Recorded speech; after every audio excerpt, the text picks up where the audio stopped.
This is RuggaMatrix International, the world's leading independent rugby podcast, quoted more than anyone else. It's no wonder that our major partner is Strike, Australia's leading provider of Bluetooth car kits, so you can stay safe in your car and avoid hefty fines. So go hands-free with Strike. Enter the code RuggaMatrix and you'll get 10% off. Go to strike.com.au to get your discount. RuggaMatrix also brought to you by mybean.com.au. We sell at roasters' prices. Let's get it on. Hello and welcome to episode 199 of RuggaMatrix International.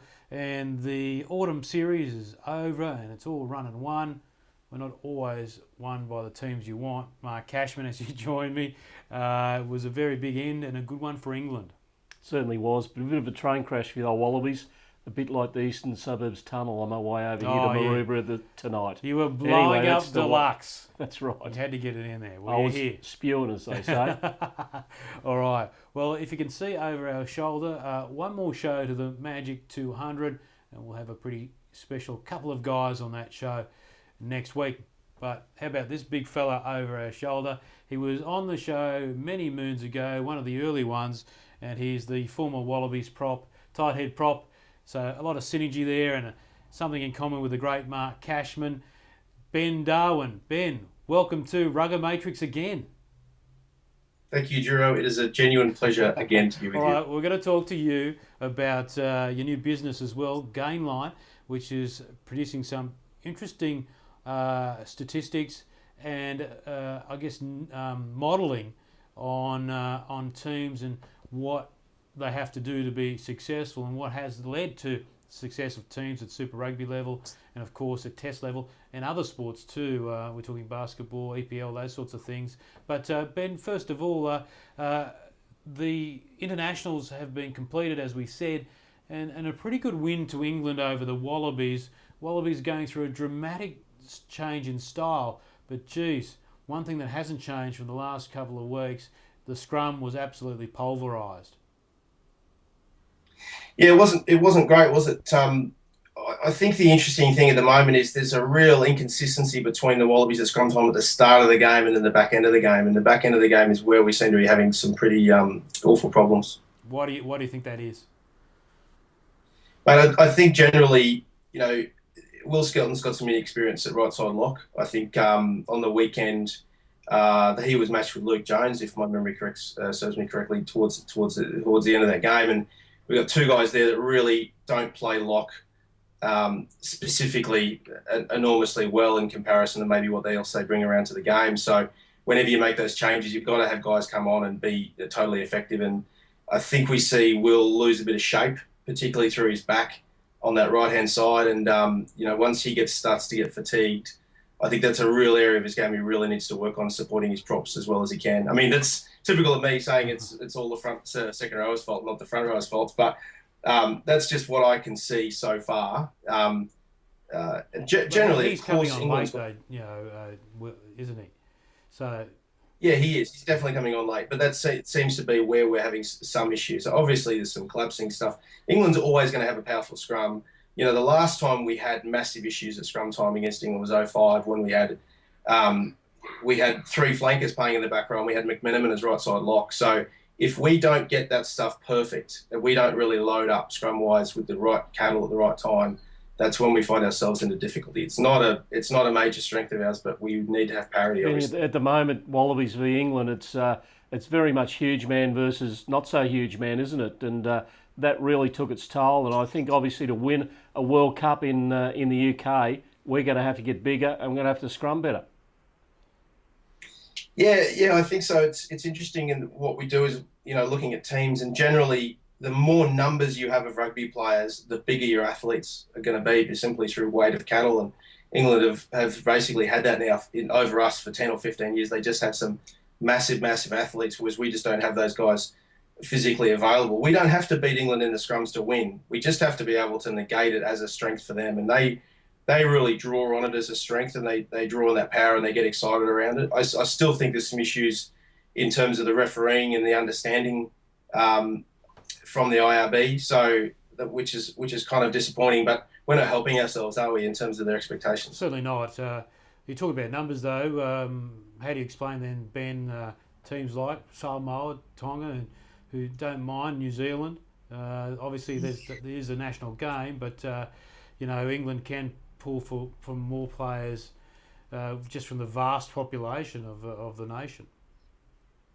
Yeah, they can. Obviously, you're going to have some physical elements with Samoans and Tongans, but they generally haven't matched up as well at scrum time either against the English or the All Blacks. So they don't get a lot of games obviously against them. But Australia has a unique scenario in terms of our how we source our athletes in a country with full codes. So you tend to get your taller guys tend to be getting picked off by AFL and other sports. But we have the situation we have. We have these players we have, but they can't change between now and next year. So I'm sure Bladesy, who's an outstanding scrum coach, will be doing everything he can to get things sorted. And I think we do need to stick with Skelton. He just needs to get a lot of scrums under his belt. Benny, obviously some tweaks that Czech was trying to bring in during the spring tour. Are they effective? And do you think the group's going to take it on board and run with it? Yeah, I think so. I mean, we're not getting. You see that a team is not believing in how they play when you get blowouts, and we really didn't have any blowouts. We're finishing the game scoring. I think there just needs to be a level of understanding with the guys, and obviously there's some issues around the set piece, but I definitely feel like the team is exactly on board with what he's doing and where he wants to go. What do you think he's doing? Is it the same that he did at the Waratahs? To be honest with you, mate, I think they seem to be looking to offload a little bit more, and they seem to obviously play with a little bit more width. I actually didn't get to see the weekend because I got up to watch it on commercial television and discovered it had been bad news, buddy. I've only seen highlights of the game, but I've watched quite a bit more. I think the high-paced game that Checo has tried to bring to the table is definitely something that he worked on very, very well at Leinster, and it suited the Waratahs. It's very difficult from a test scenario, I think, to keep the pace of the game going, particularly when you're going to have the level of physicality that you have. Super Rugby, you can play high-paced because you do seem to get you don't get the same sort of level of physicality, so the games really fall apart late, whereas we don't get that in Test football. The defensive lines hold really, really well for long periods of time. We've spoken about the team in white. There's a team in green over there that looks pretty handy too, Benny.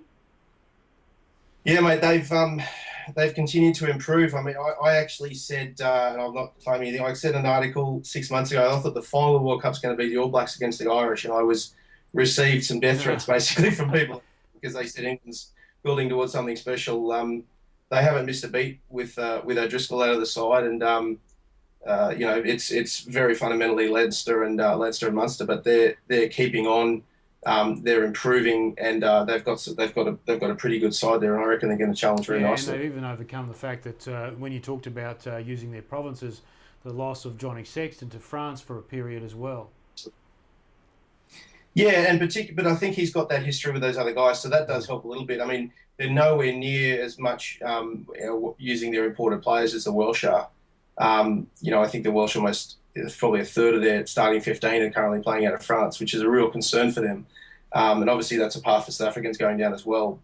We can obviously talk about the reasons to why that's good or bad later on, but I really think the Irish are in good shape. And I think the Scottish are really improving as well. And I think generally we're seeing this rise in the Celtic teams generally across the board, which I do think is good for rugby. I don't think having Australia, South Africa, New Zealand favourites every single World Cup is entirely great for the sport. Tell us more about the Scotland situation, Benny. It's they've got a new coach in Vern Cotter, and they obviously have been not well led for quite a number of years, but they're getting some promising results. Yeah, a lot of it is around how they're basing their team, and we've had a situation in Scotland where they've gone from 4 clubs to 3 to 2 to 3 and back again, and they've settled on that. They've got a situation too where Edinburgh has imported they've imported basically half the population of Cape Town into their side when Solomons came in, and so there's not a lot of Scottish guys in that squad. So they've had to basically base the team around the Glasgow team, which has been very successful. I think they're sitting top of the table in the Pro 12, much to a lot of people's surprise. And I think too they're going to start to aim away from using guys who are playing in the Aviva Premiership, and in doing that they fielded a side against the All Blacks that really challenged them. I think they were 15-1 to win the game, and I thought those odds were pretty stark in terms of the Scottish performance, and they were impressive. Their attacking isn't fantastic, but they're defending really, really well, and they've got a lot of spirit about them, which is great to see because Scottish rugby's been suffering obviously for some time. And so Ben, that brings us to your recent, I guess, appearance in the press with Stuart Lancaster, and you've claimed that England can't win the World Cup next year, and that's a lot to do with cohesion. And you talked about all their players, the thousands and thousands of great players, but they can't bring them all together to one unit to win the World Cup. Now, obviously, you talked about being on the hit list before. Are England coming to get you? Are they saying that you're their saviour? It's an interesting conversation. This story actually came out of an interview I did at the IRB conference, and I said to the guy writing the story, the one thing I don't want you to write as a headline is England can't win. Now, he didn't, but it was picked up by the Australian, and the Australian sub-editor put England can't win. So, as you would always do, you read the article, and I said it just makes it harder for Lancaster to be successful, given the setup that England have. And what we do as a business is we basically try to get a valuation in teams around the relationships between the players. So the little bits of understanding, and a really good way to measure that, for example, is the fact that Phipps and Foley individually may not be the best 9 and 10 in Australia, but they are the best together because they played sevens together. They played Sydney University Colts, they played Sydney first grade, and now they played the Wallabies together for a period of time. So the level of understanding they have between each other is what makes them extraordinary. And I remember asking Sammy Cordingley, who's the best number 10 you ever played with? And he played with Larkham. I think he played with probably played with Knox at one stage, and certainly a lot of other quality players. And he said, Nathan Spoon is the best 10 I've ever played with. And I couldn't understand why. And he said, because Spoon's always understood exactly where I was going to put the ball. I understood his footwork. He understood my timing. And so when we played together, there was always such a great level of understanding because we played Colts, we played junior reps through Eastwood, and played under-21s together. So it's those kind of little understandings that I think are not valued particularly well. And so we look at that from a test perspective, and we look at it from a club perspective.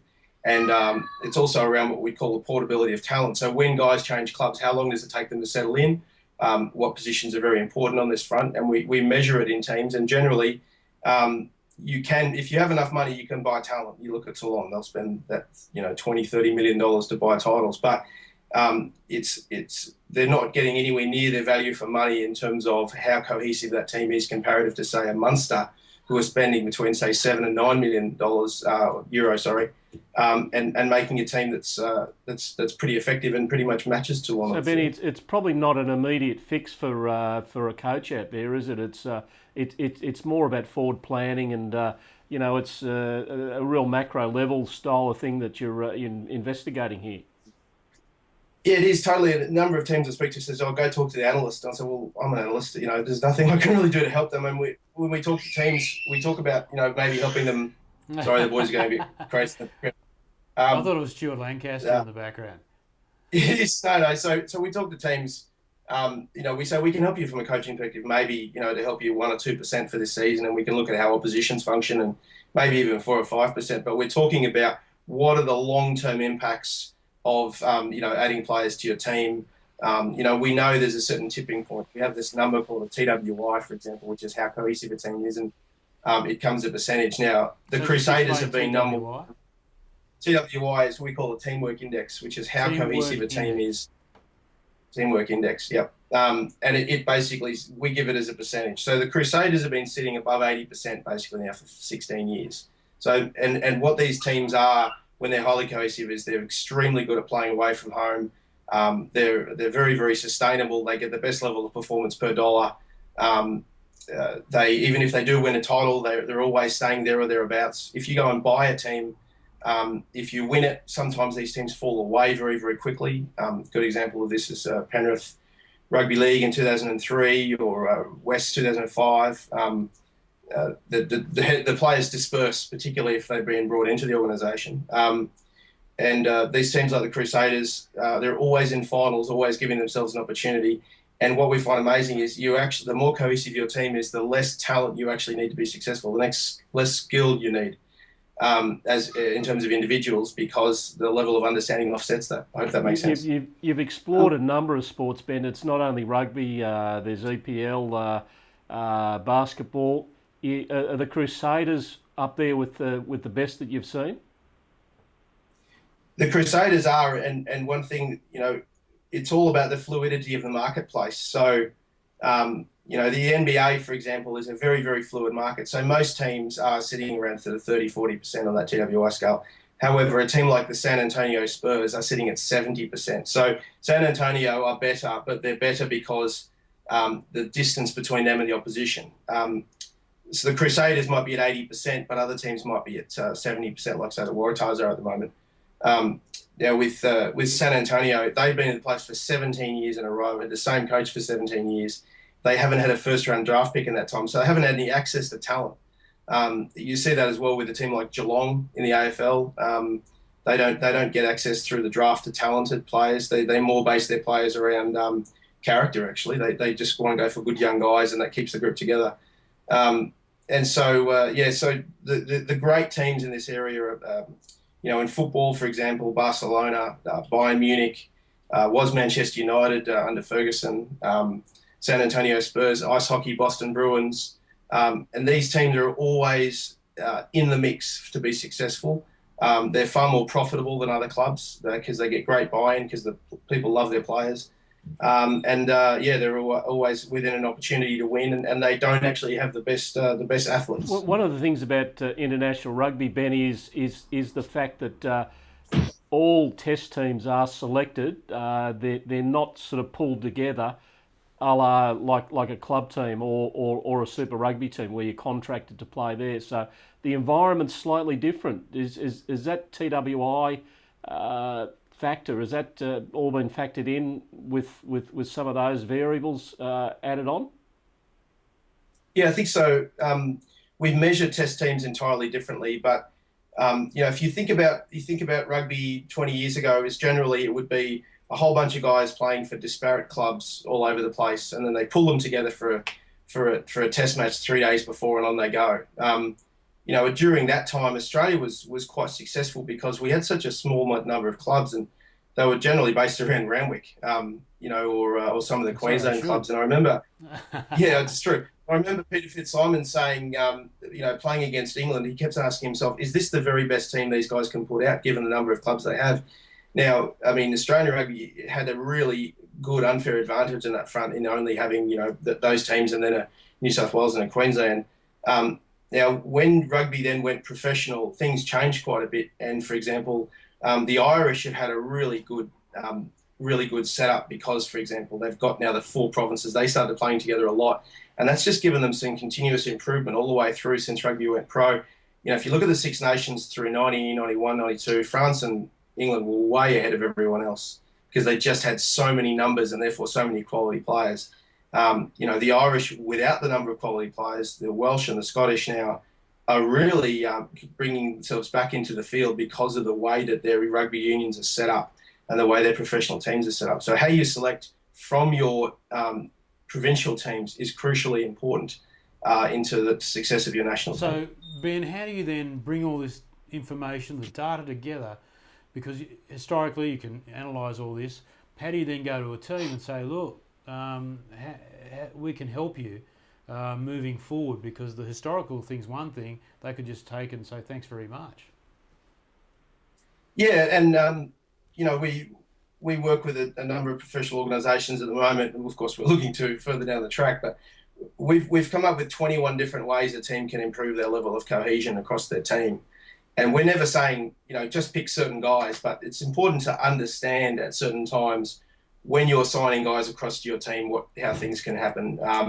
When you're deciding to get rid of a player, what are you actually getting rid of? Not only are you getting rid of that individual athlete, you're also getting rid of the understanding that athlete has with everyone else. So, and when you look at another team, for example, if you're looking at another club, you're looking at a 10, for example, it's important to realise that player is only performing to that level at that club at that point. So what you're buying is not exactly what you're going to get. And we've had some discussions with the club we work with at the moment that said, we bought these four players off this championship team, and something happened to them on the aeroplane, and the ones that we bought didn't turn up. And so it's the level of understanding those guys have and the relationships they have with the other players and the understanding. And so when they come into a new environment, the data tells us across all these different sports that it can take guys up to 3 years to hit their peak again, to get that level of understanding. And the more experience they have, the harder it is. What are some of the other of those 21 factors, Ben? I won't tell you everything, but part of it is you can bring guys across together. That's a really simplistic way of doing it. Part of it also is understanding around where is cohesion the most important, and generally we find it's defence. So, for example, the 3 teams that have won the NRL with low cohesive teams, they had cohesion in different ways, as that they brought them across from other sides. So Melbourne Storm brought it from Hunter Mariners, Western Reds, and Newcastle Knights. The West Tigers, they brought it from a couple of other clubs. Obviously, Western Tigers themselves, but some juniors. And then with Penrith, they brought a lot of guys across from Cronulla to win that title in 03. What was interesting about it is one, they fell apart as soon as they won. All 3 of those teams averaged 10th over the next 4 years, whereas say Brisbane Broncos, they're averaging 3rd over the next 4 years. The other part is they had some of the worst defensive records in the competition. I think Penrith that year, actually, their defensive record was like 8th or 9th best. So they were able to overcome their poor defence, which is really where cohesion manifests itself the most, is understanding in defence. We hear a lot of clubs saying that don't have particularly cohesive teams, that they lack line speed, particularly in rugby league. They're unable to go forward with confidence because they're not sure on the guy next to them. So that's one area that's really important to work on, and you can see that because the ARC this year, NRC, which one is it, Drew? It was Casho was NRC. That's right. NRC this year, it was a very uncohesive competition. You really only had 1 or 2 teams that were, singularly basing themselves around Super Rugby clubs. So you had a lot of guys drawn together, and you're averaging 72 points per game or something insane, because the level of defensive understanding between each group. I mean, there was a highway between 10, 12 and 13 most of the games. The comp also, Ben, was set up for tries with different laws. Totally, but Duro, we've looked at so many different competitions across so many years whenever this occurs. I mean, how many high-scoring Barbarians games are there? I mean, generally, all-star games or games where people are brought together are generally high-scoring games. If you look at the Campese Championship, the Campese representative games they had in the early 90s, I think was 90 all or something like that. That's the creme de la creme, isn't it? They're the elite players generally in Barbars games from other teams, whereas this is much lower level. That's true, but I could give you 50 different examples in every competition where the lowest cohesive teams defensively are worse. This is I'm just giving you some simple examples here in terms of the NRC, but generally all of these low cohesion teams are it's where they struggle. And of course the Rebels, we spent vast sums of money putting together some very, very talented teams, but defence was our biggest concern from the outset. We were able to score, but we just couldn't defend enough, and that was a massive issue, despite the fact we had some very, very good talent on the field. Cash on the defence. Can we just keep going with that? Quick example: Australia is struggling in that regard, particularly turning attack into a defence. This is something that Les Kiss does superbly with Ireland. He's developed a really good defensive structure, and Kissy's always said, if you get cut, you shouldn't bleed to death. And many times teams think they can bend the Irish line, but guess what? You end up in touch very soon after. So he's developed a really good trusting system, but that has taken time. Oh, totally, it takes time, and totally you have to work, with understanding. And one of the interesting things we've found, if we've looked at coaches, is if you've got a very cohesive or well-organised team, if you bring in a new coach to that environment, if the coach has no idea what he's doing, the team won't do too badly. So you've actually had teams that be quite successful in all sorts of sports. That generally the coach has been a bit of a blank space, so to speak. But I won't name it. That's all right. So we've seen that across all these different sports. So a guy with a different set of ideas is more dangerous than a guy with no idea. So if you look at the example of Manchester United, is that when Moyes came in, he wanted to change the way they do things. He changed some of the stuff. He changed the way they attacked, changed the way they defended. And it was very hard for them. And you saw the players got sort of a bit demotivated from the outset. Whereas I would say I would have coached Manchester United better than Moyes did. Not because I know what I'm doing, it's because I have no idea what I'm doing. But there's also a patience factor there, Ben, where because of the size of that operation, people won't tolerate a lack of success, and you don't get the time that, say, Sir Alex had previously. Or if you're a lower rung team, there can be, people who can expect you to go 1 or 2 seasons with a result to get an end result that is victorious.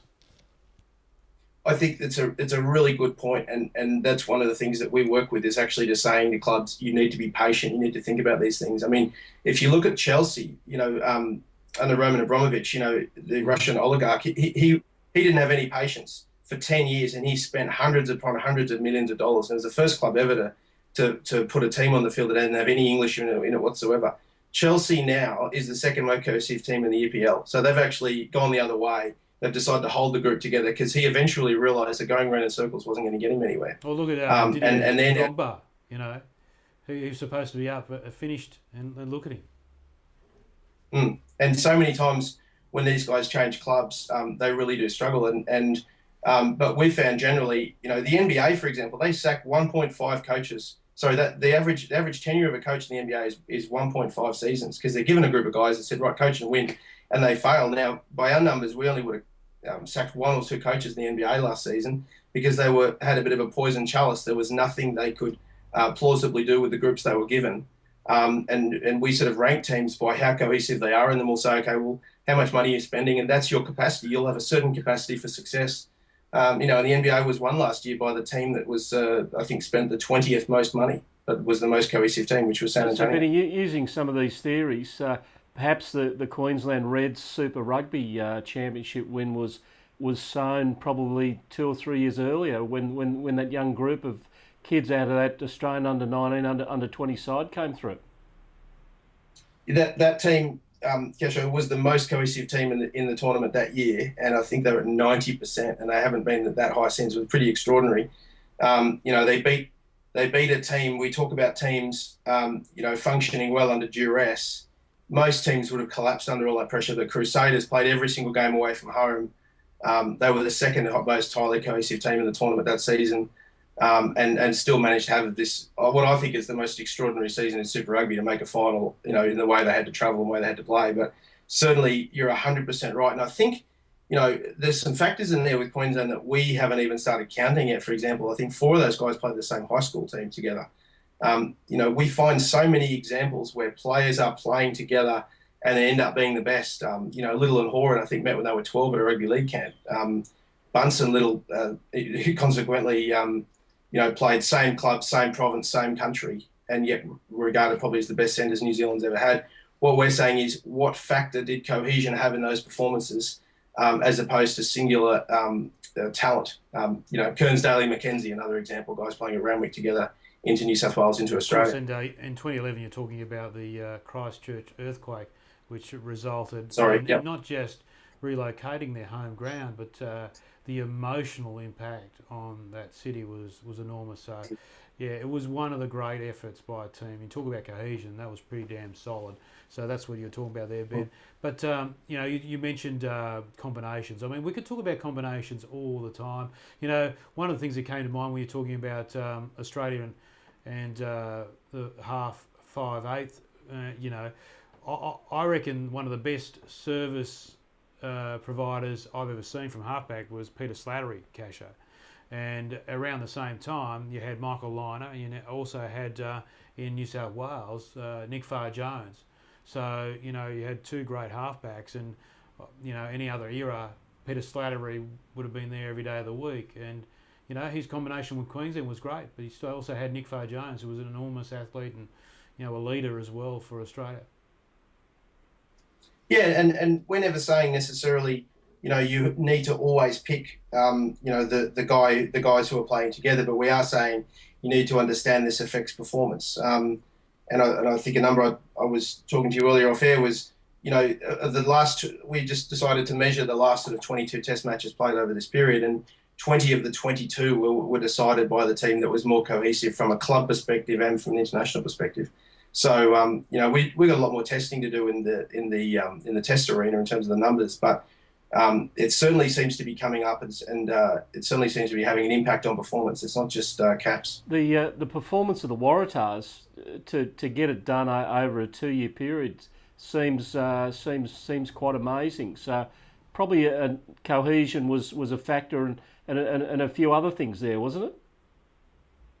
Yeah, I think so. I mean, Waratahs have generally, from our data, have generally had some pretty good numbers all the way through their existence, and they have been there or thereabouts. Even they have lost titles, but we talk about cohesion, putting yourself in a position to win a title, and obviously they had those years where the Crusaders were outstanding in terms of those numbers. I would say if you were to look at what's given the Waratahs a really good lift for the last couple of years is Sydney University, and so many of those guys have played club football together, into that Waratahs team and into the Wallabies. I think I'm thinking about the Foley and Fanger scenario and how much that certainly helped them. But I remember Till saying after Sydney Uni won another grand final, and they said, why is Sydney Uni so successful? Is it the program? Is it the gym? And he said, no, we've just played since we were kids together.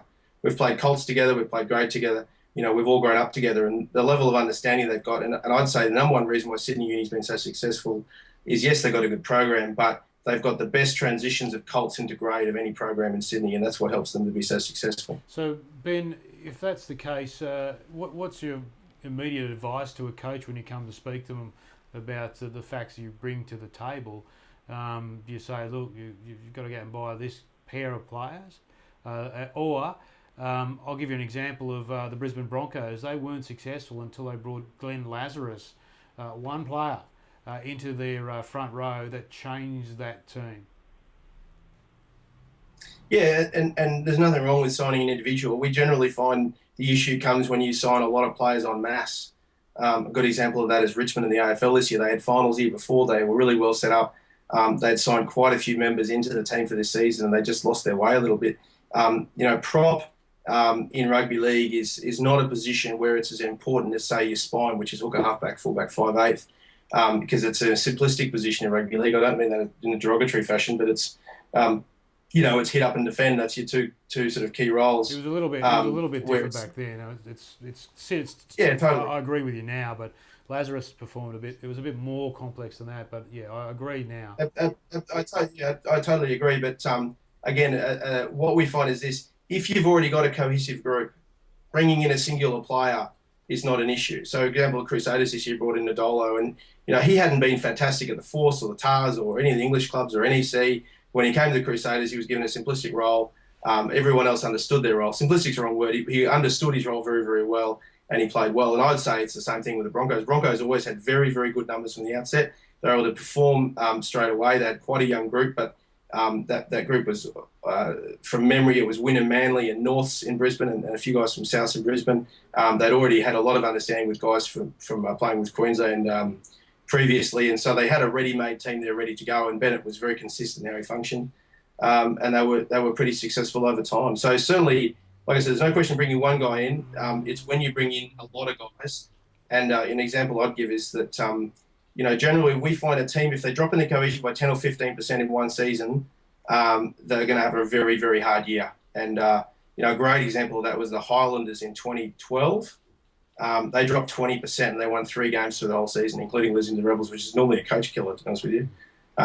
Most of the teams that lost to us were immediately fired. But, the Highlanders, brought in a bunch of guys who've been very successful with the All Blacks, Woodcock, Tamati Ellison, Maanonu, but they just couldn't get it to work. And defences particularly were at top for them. They had a horrible year defensively, and they've moved on from that now and done much better with a less talented group. Benny, if you could pick a team anywhere in the world, any sort of code that's ready to go off, that's ready to go, a bit like Giro sent at the Channel 7 Christmas party, who would that be? I've banned myself from those parties, mate. The team that I would say is going to have the biggest growth would be Southampton in the EPL. If you look at the difference between, say, them and Man City, so there's a 30% differential roughly between them and Man City in terms of cohesion. There's a $190 million differential in their budgets. So they're able to put together some pretty good performances. They've got a 50% academy policy, which in England is massive. In, say, the Bundesliga, that'd be disappointing because, they generally try to have 80% of the guys come out of their academy. So the other one is Atletico Madrid. They've been functioning in the same kind of way and really shown a lot of improvement with quite small budgets. Some impressive teams on this front has been teams like Perth Wildcats. They made the finals, I think, 24 or 28 seasons in a row, something like that. I talked about Geelong in the AFL. Western Bulldogs are looking really good in the AFL. They've changed coaches. All depends on whether they get buy-in and belief from a coaching point of view. Sorry, I do bang on about it, Casho. So that's all right. So as long as you're talking up Geelong, Perth Wildcats, for those overseas, the NBL team in Perth, and they have been a good performer for many, many years in the National Basketball League. Ben, can we bring you back to the nitty-gritty of the dark arts of the actual game? What are your thoughts about the front row play in the UK? Do you believe that that anyone in the South will be able to match them come World Cup September, October next year? Because the All Blacks and Springboks will scrum well, but I just think they've got a massive advantage. They'll go into the Six Nations next year and fine-tune, whereas in the South we'll have all four countries competing against each other, 4 test matches in the South to prepare for the World Cup. I think every team has an advantage or a disadvantage. England has a massive disadvantage in what we've talked about in terms of the level of cohesion. So that's where they've struggled. That's why they've only won Six Nations in the past 10 or 12 years. Have they got time to bring it together in the Six Nations? No. Sorry. These things take a long period of time, take years and years.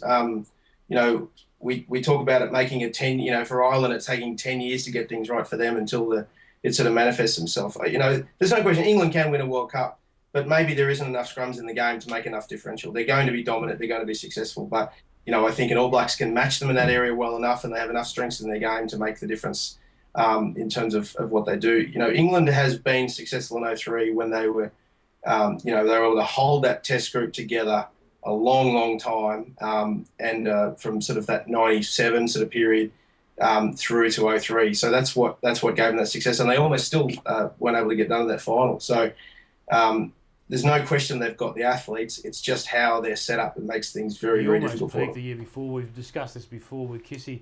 Remember the Wallabies, absolutely unstoppable in 1998. Then went on and won the World Cup in 99. It was pretty tight, but they were certainly, I think, a better team in 98 and destroyed New Zealand 3 times in a year. And it was, of course, the start of that 5-year dominance for the Bledisloe Cup. And then you look at England's effort then the year before, leading up to the World Cup in 2003, being they clearly were performing well heading into that. So if you're not performing well now, Ireland is, for example, then I think history really tells you that you're not much of a chance. Yeah, and one interesting thing is we've been looking at the All Blacks performances, and their peak of their performance was actually 2008, and they've been declining ever since.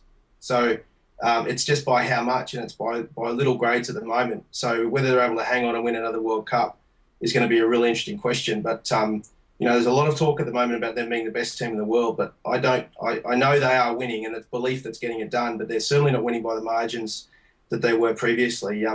We see the best All Blacks team is that sort of 87 to 90 period, and we use a number which is a percentage of points on the field. So of all the points scored, what percentage are you scoring? And I think the All Blacks during that time were scoring 79% of points on the field, which is just an unbelievable record. They were doing it for basically 2 or 3 years through sort of 87 after beating France through the sort of 1990. So they're not the side they were, but they're a bloody good team. Benny, if you took somebody out of that All Black side like a Richie McCaw, what sort of effect would that have on the synergy and all your percentages and your TWIs in and around a team like the All Blacks? I think it's a really interesting scenario they've got after the last World Cup where they had McCaw and Carter.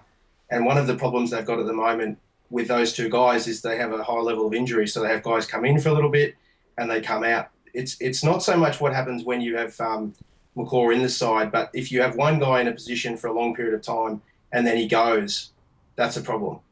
So my sort of biggest concern is that they keep playing Carter at 10 now up until the World Cup. What happens if he gets injured? They don't have anyone there to sort of fulfill that role. My feeling is that basically after the last World Cup, they should have said, right, thanks, Dan and Richie, you're done. Let's go and rebuild a back row for the next World Cup, because it's a real, take those two out and they're very, very vulnerable. And so that's a real danger for them, and they are injury prone and because of their age. And I'm not saying they're not the best players in the world, but it's a bit of a blindside for them. And I did almost lose them in the 2011 World Cup because they really didn't have the guys prepped at 10. Obviously had a whole stack of injuries in that area, but it made things difficult. McCaw was almost out with a broken foot. So it does hurt your numbers when experienced guys leave. Yeah, certainly. Casho, anything else for Ben? No, listen, I think we've gone across just about You guys go a fair way back. You and Benny Darwin. Oh yeah, absolutely. The Cabana Bar, the Great North, which Benny, as you know, is no more. Yeah, it's a real shame actually. It was a fantastic facility, but I think it's best for the club that if things are financially in a good position, so hopefully they will be in the future. I think all rugby clubs shouldn't really run hospitality venues, so I think they're better off talking about pumping up footies rather than what sort of beer they're going to have, or who's running the disco on Friday night. Yeah, that is a good point, and I had many a very, very good night at the disco at North from about 1997 till the year 2000. Benny, you're not coaching anymore? No, this is sort of our full-time job. So we're working with a company called Prozone, which is they mostly do the data out of the EPL, and so most of our work at the moment is based in Europe and based in European football. And then hopefully, if that continues to go well, we'll look at the American market and the NBA and things like that. So that's it's a very slow burn with this sort of thing, but we're starting to get some interest across different Benny, sports. one of the guys you're working with at Prozone is Andrew Sullivan, the former Wallaby analyst. Yeah, Digit and I were rooming together for the IAB conference. We've spent a lot of time together. We both love the analysis, and he's done a fantastic job, and he's really landed on his feet after his time at the ARU, and he's now basically running the non-football sports division of Prozone, and he's got some pretty good stuff. Well, I think you've got some pretty good stuff in the making there, Ben Darwin. Always knew it'd be something like this with you, mate. So congratulations, and congratulations on the young family too. We can hear him in the background. That wasn't Stuart Lancaster, by the way. Oh, but he did email me, Jero, after the article. So, well, anyway, so what was that email? Was it full of... how'd it go? Is this on the record or off the record? So you're happy to say it? He just emailed and said he's interested in some of my thoughts, and we'll maybe have a discussion about it. Obviously, my preference would always be to work for the AU, but it's always a challenge with these type of things. Particularly, it's a very tight time for the AU, and I think they've probably got other priorities. Yeah, that's a good response too. I mean, if a coach doesn't dismiss something like this, which the numbers are adding up, aren't they, Casho? Oh yeah, listen, they certainly are, and every coach out there, every organisation is looking for that edge. A very, very competitive market here in Australia, and I think a lot of people out there would be crazy if they didn't go about get in contact with Benny and really use the facilities there, because it just makes sense. It certainly does. So good luck in monetising all that, Benny. I really hope it's successful for you, and it's a good way to bring. So we talk about all these intangibles, and you're actually bringing this into the realm of science, so to speak, and pulling the numbers together to make statistical sense of it. And are you actually going to? Is it one of the Darwin fellas coming? Sorry. This is the second one. Hang on. So he wants to ask you if he can have your ice cream. Hello. Say hello to our RuggaMatrix crew. Can you say hello? Hello, everyone. Hello, everyone. Fantastic. The whole family's there. Benny, thanks very much for joining us on the show, and we'll give it the big family farewell. They call it the family shot at the end of a television news set before the end of the program. So we've got the perfect family shot. The TV on. They do have the TV on. TD, say bye-bye. Bye-bye. There he is, Ben Darwin. Thank you very much. Gainline, check them out. We'll have a link from the website. Really interesting stuff and terrific. Casho, thanks for coming in. And I know you're blowing up Deluxe about the traffic, but good to see you in the end. Always worthwhile when I'm here. All right, there he is, Mark Cashman. That is it for RuggaMatrix International. Thanks to Benny Darwin and family. Thanks to Mark Cashman. We'll see you next week for episode 200. Can't wait for that one.